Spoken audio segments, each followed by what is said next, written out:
अरहत वाङ्मय में कहा गया है, नालम ते तव ताना एवा शरणा एवा, तुमंपि तेषिम नालम ताना एवा शरणा एवा। निर्बल आदमी त्राण और शरण की अपेक्षा रखता है। निर्बल कौन है और सबल कौन है, यह सापेक्ष बात है। किसी स्थिति में आदमी अपने आप को सबल महसूस करता है तो किसी स्थिति में वह अबल और निर्बल भी अपने आप को अनुभूत कर सकता है। शरण उसको चाहिए जो किसी संदर्भ में असबल है, निर्बल है। जो पूर्णतया सबल है उसको तो किसकी शरण चाहिए और क्यों चाहिए। त्राण कोई रक्षा करने वाला या रक्षा का स्थान मिल जाए, यह भी आदमी चाहता है। शास्त्रकार ने एक ऊंची बात बताई है और कहा है कि वे लोग तुम्हें त्राण देने वाले और शरण देने वाले नहीं हो सकेंगे। वे कौन? जो तुम्हारे स्वजन, प्रियजन, मित्रजन, बंधुजन, आत्मीय जन हैं, वे भी तुम्हें त्राण और शरण देने वाले नहीं बन पाएंगे। और उल्टे रूप में यह भी बताया कि तुम भी उनको त्राण और शरण देने वाले नहीं बन पाओगे। ऊंची बात है और निश्चय की बात है, निश्चय नय की बात है, ऐसा प्रतीत हो रहा है। व्यवहार में देखते हैं, सहयोगी हैं, मित्र हैं, प्रियजन हैं, पारिवारिक जन हैं, उनसे त्राण भी मिलता है, शरण भी मिलती है। जो अधिकृत लोग हैं या राजा आदि सरकार हैं, वे अपने ढंग से त्राण भी देते हैं, शरण भी देते हैं, सहयोग भी देते हैं। कि कहीं संकटग्रस्त हैं हमारे देश के लोग, उनको कैसे देश में लाया जाए। यूक्रेन में फंसे हुए हैं, उनको कैसे भारत में लाया जाए। तो शरण भी है, त्राण भी है। तब एक देश के लोग, देश की सरकार या प्रांत की सरकार अपने व्यक्तियों को जो संकट में कहीं फंसे हुए हैं, उनको लाने का प्रयास करती है।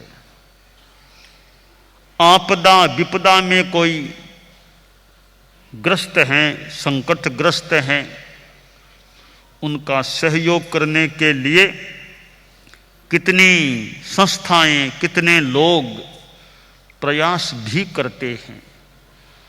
कोरोना काल में कितनी संस्थाओं ने, कितने लोगों ने दूसरों को सहयोग देने का प्रयास किया होगा।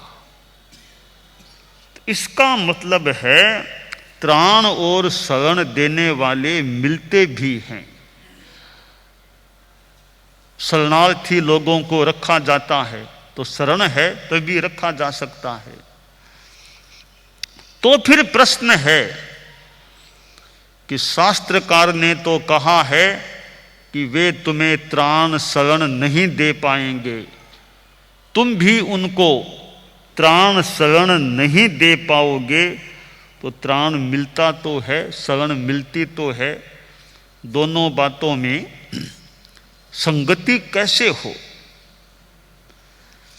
नय के द्वारा संगति बिठाई जा सकती है।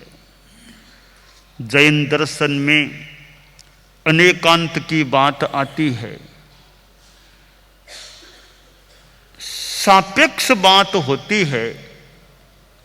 यह बात इस दृष्टिकोण से सही है और वह बात उस दृष्टिकोण से सही है, ऐसा हो सकता है।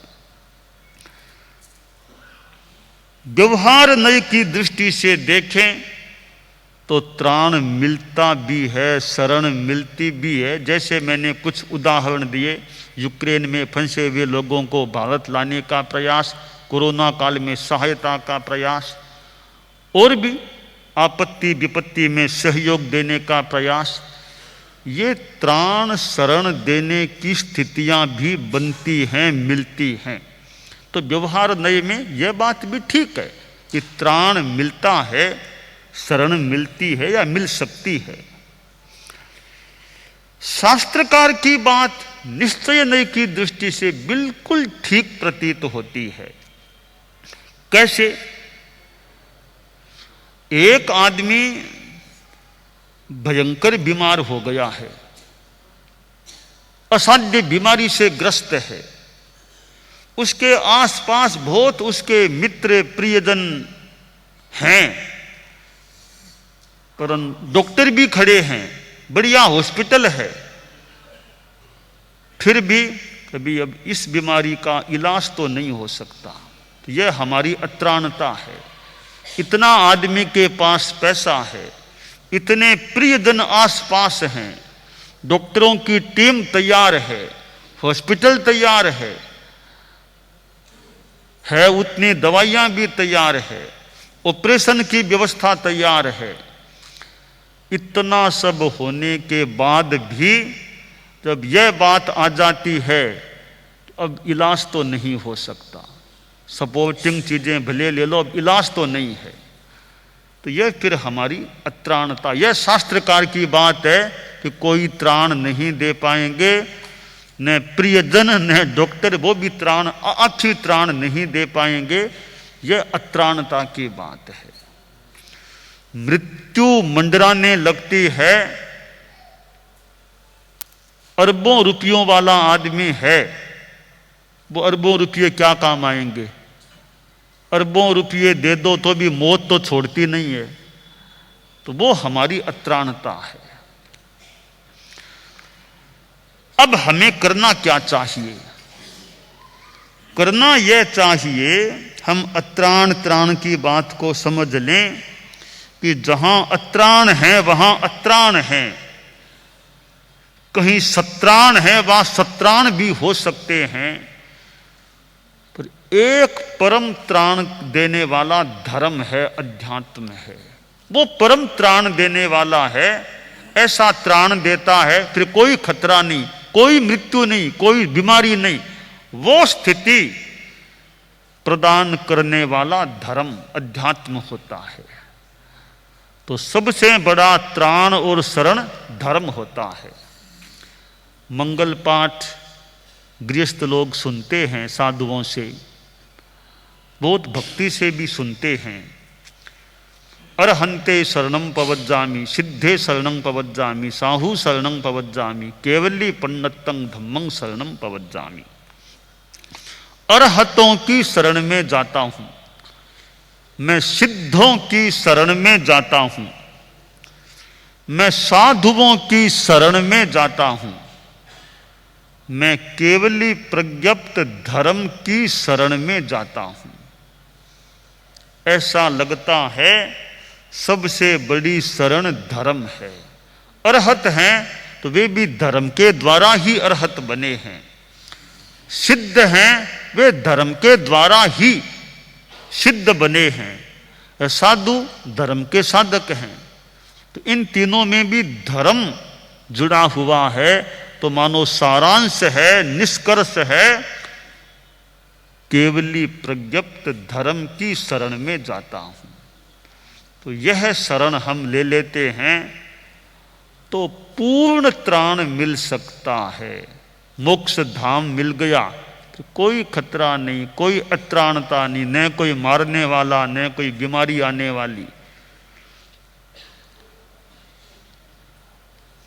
राजा उद्यान में घूमने के लिए गया और देखा एक युवा अवस्था का व्यक्ति साधु के रूप में बैठा है, ध्यान लीन है, एकदम तरुणावस्था का साधु। राजा ने साधु को ध्यान से देखा, उसके शरीर के अवयवों को देखा, उसके वदन को देखा, तारुण्य मानो टपक रहा था। तो राजा के मन में प्रश्न उठा, इस युवा अवस्था में यह साधु कैसे बना हुआ? यह तो भी संसार में रहने की अवस्था है, युवा अवस्था है, अभी यह साधु बना हुआ कैसे है? क्या बात हुई? इससे बात करनी चाहिए भी, यह तो संसार में रहने की उम्र है, अभी साधु कैसे बन गया है? अभी तो आंखें बंद है, ध्यान में है, थोड़ी देर वेट करूं, आंखें खोल ले तो मैं बात करूं। मुनि जी ने थोड़ी देर बाद ध्यान संपन्न किया, आंखें खोली, सामने राजा खड़ा ही था।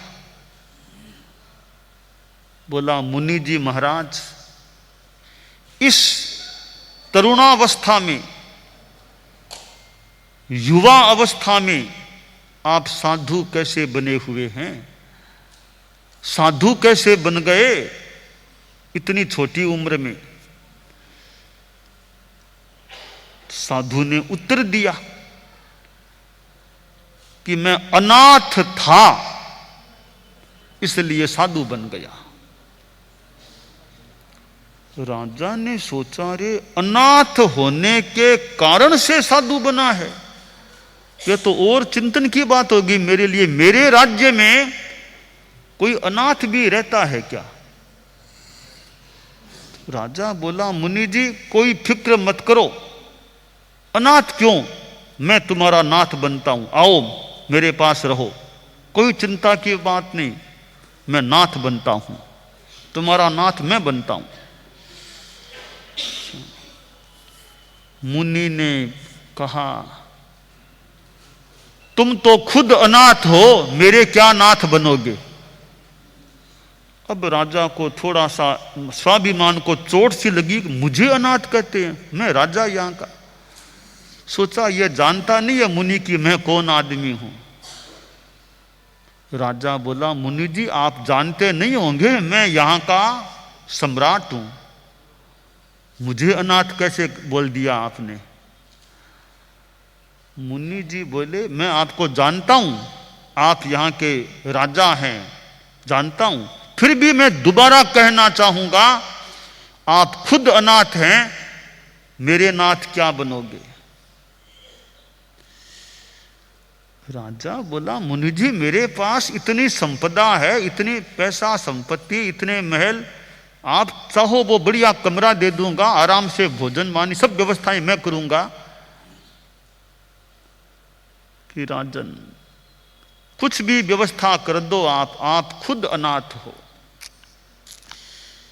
कि मुनि जी या तो मुझे बताओ मैं अनाथ कैसे हूं, इतनों का भरण पोषण मेरे द्वारा मेरे राज्य में किया जा रहा है। राजा का एक कर्तव्य होता है कि भरण पोषण करना, प्रजा का भरण पोषण करना राजा का कर्तव्य होता है। राजा के 3 कर्तव्य होते हैं। पहला कर्तव्य है सदवनम, सज्जनों की रक्षा करो, रक्षा करना यह राजा का फर्ज है। दूसरा कर्तव्य है राजा का असदनुशासनम, असज्जन लोग हैं उन पर कंट्रोल रखना राजा का कर्तव्य है। तीसरा कर्तव्य है आश्रित भरणम, जो आश्रित है, अपनी प्रजा है, उसका भरण पोषण करना भी, कोई भूखा न रहे, यह राजा का कर्तव्य है। वर्तमान में भारत में राजतंत्र नहीं, वो लोकतंत्र है। तो सरकार होती है, सरकार का कर्तव्य होता है, न्यायपालिका है, कार्यपालिका है, विधायिका है, तो इनका कर्तव्य भी कि सब व्यवस्थाएं ठीक रहें। तो राजा बोला, आप मुझे समझाइए मैं अनाथ कैसे हुआ? इतना भरण पोषण का दायित्व संभालने वाला मुझे अनाथ कैसे कहा आपने? या तो मुझे समझाओ आप। तब मुनि जी बोले कि राजन, मैं एक अपनी बात बताता हूं, बताओ आप। देखो राजन, मैं कोई सामान्य गरीब घर का लड़का नहीं हूं, अच्छे खाते पीते और धनाढ्य परिवार का मैं लड़का हूं। राजन, एक बार की बात है, रात्रि का समय था, मेरे नेत्र में पीड़ा शुरू हो गई, आंख में दर्द शुरू हो गया, दर्द बढ़ता गया, भयंकर रूप उसने ले लिया। मेरे पिताजी बहुत धनाढ्य आदमी, वैद्य को बुलाया, वैद्य आ गया, पर वो आंख की पीड़ा को कम नहीं कर सका। मेरे परिवार के लोग आसपास थे, वो दुखी हो रहे थे मेरे दुख से, परंतु मेरी वेदना को कम नहीं कर सके। तब मेरे मन में आया, मैं तो अतरान हूं, इतने लोग, इतना पैसा मेरे पिताजी के पास है, वैद्य जी आए हुए हैं, फिर भी आंख की पीड़ा कम नहीं हो रही है। तो मैं तो अतरान हूं, अगर मैं ठीक हो जाऊं, मेरी आंखों की वेदना दूर हो जाए, मैं स्वस्थ हो जाऊं, अब मैं घर में नहीं रहूंगा, मैं साधु बन के साधना करूंगा, मुझे परम त्राण चाहिए। मैंने यह संकल्प किया। राजन, कोई संकल्प का प्रभाव था कि नियति का योग था? उस संकल्प को लेने के बाद मेरी वेदना सब शांत होने लगी, कम होते होते पूरी वेदना चली गई। मैं पूर्णतया अपने आप को निर्वेदन, निष्पीड़, बिना वेदना वाला महसूस करने लगा। फिर मैंने परिवार के लोगों से कहा, अब मैं घर में नहीं रहना चाहता, अब मुझे तो साधु बनना है। और मैंने फिर दीक्षा ले ली, साधु बन गया, अब साधना में लगा हुआ हूं, अपने आप को खूब समाधि में महसूस कर रहा हूं। राजन, तुमने कहा कि अनाथ कैसे हुआ, राजा होकर अनाथ कैसे हुआ, तो मैं बताना चाहूंगा। क्या आप यह गारंटी ले सकते हो कि जिंदगी में मुझे कभी बीमारी आक्रांत नहीं करेगी? यह जिम्मा आप ले सकते हो? मुझे बुढ़ापा नहीं सताएगा, यह जिम्मा आप ले सकते हो मेरा? और कभी मौत नहीं आएगी मुझे लेने के लिए, यह गारंटी आप ले सकते हो? राजा बोला, मुनि जी, मैं खुद की भी गारंटी नहीं ले सकता कि मैं कभी बूढ़ा नहीं बनूंगा और कभी बीमारी मुझे नहीं होगी, मौत नहीं आएगी, खुद की भी गारंटी नहीं है, तो आपकी तो गारंटी कैसे ले सकता हूं? मुनि जी बोले, राजन, जब आप मुझे यह त्राण नहीं दे सकते, गारंटी नहीं दे सकते कि कभी बीमारी नहीं आएगी, बुढ़ापा नहीं सताएगा, मौत नहीं आएगी, तो आप मेरे नाथ कैसे बनोगे? नाथ बनो तो पूरे तो बनो मेरे नाथ।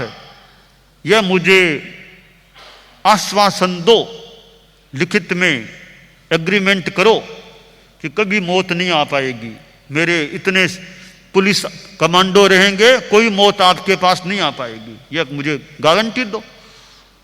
कोई बीमारी नहीं आ पाएगी, सारी व्यवस्था इतनी मजबूत रहेगी, बीमारी को प्रवेश का मौका ही नहीं मिलेगा, बुढ़ापा कभी नहीं सताएगा। कि मुनि जी, मैं समझ गया, आपने ठीक कहा है कि मैं तो खुद अनाथ हूं, तो फिर आपका नाथ कैसे बनूंगा? आपने मुझे अध्यात्म की ऊंची बात बता दी। इस निश्चय नय में देखें तो कोई किसी का नाथ नहीं बन सकता, बस परम प्रभु, हमारे परम प्रभु नाथ बन सकता है, जो हमेशा के लिए मुक्ति मानो प्राप्त करा दे। तो यह अनाथता और सनाथता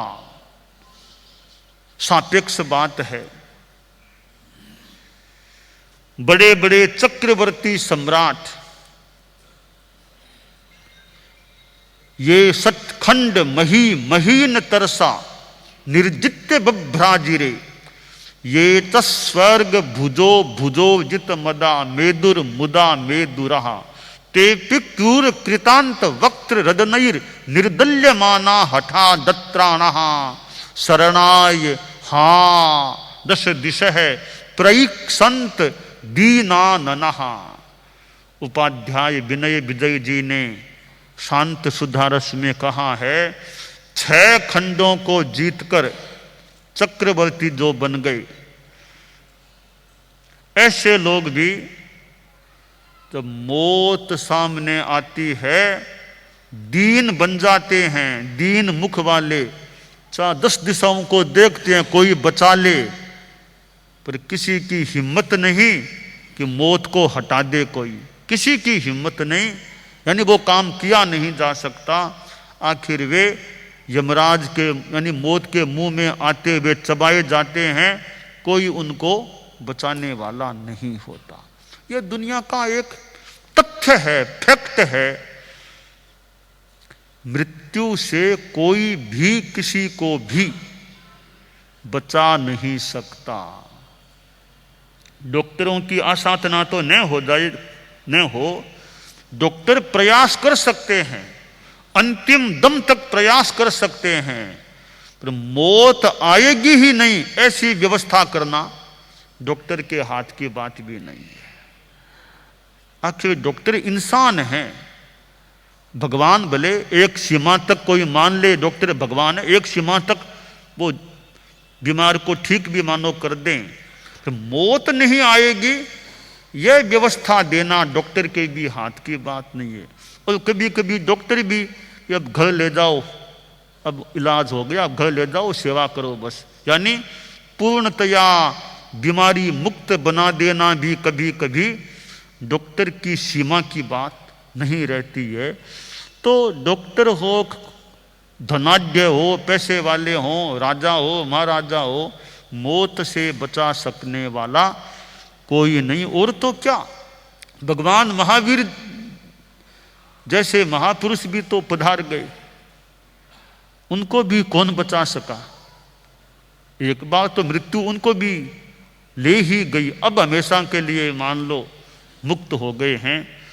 तो यह अत्राणता शरणता की बात है। किसी संदर्भ में सत्राणता सशरणता भी हो सकती है। तो सारांश यह है, परम त्राण पाने के लिए एकमात्र कोई उपाय है, एकमात्र, वो है धर्म और अध्यात्म। हम उसकी शरण में रहें, छोटों की शरण में जाएं तो जाएं, भले इतना बड़ा शरणदाता अध्यात्म है। केवली पन्नतम धम्मम शरणम पवज्जामि, उस धर्म की शरण में रहें, धर्म की साधना करें। हालांकि एक बार तो मौत आएगी ही आएगी, जीवन है तो एक बार तो मृत्यु है, बीमारी भी आ सकती है, पर बाद में ऐसा स्थान मिल जाए मोक्ष का, फिर न जन्म है न मृत्यु, न शरीर है न वाणी न मन, न इंद्रियां, न राग है न द्वेष, न संक्लेश, न आवेश, न बीमारी का प्रवेश। एकदम परम आनंद का स्थान है। तो वह स्थान दिलाने वाला एकमात्र अध्यात्म है, धर्म है। वो पैसों से नहीं मिल सकता। आपके पास अरबों रुपये हैं, कोई कह दे अरबों रुपये दे दूंगा मुझे तो मोक्ष दे दो, ऐसे नहीं मिलेगा। मोक्ष धन से नहीं, मोक्ष धर्म से मिलता है। तो वो गरीब भी कर सकता है, धनाढ्य भी धर्म कर सकता है, बस धर्म ही परम त्राण देने वाला है। हम उस परम त्राता की शरण में रहें, यह काम्य है।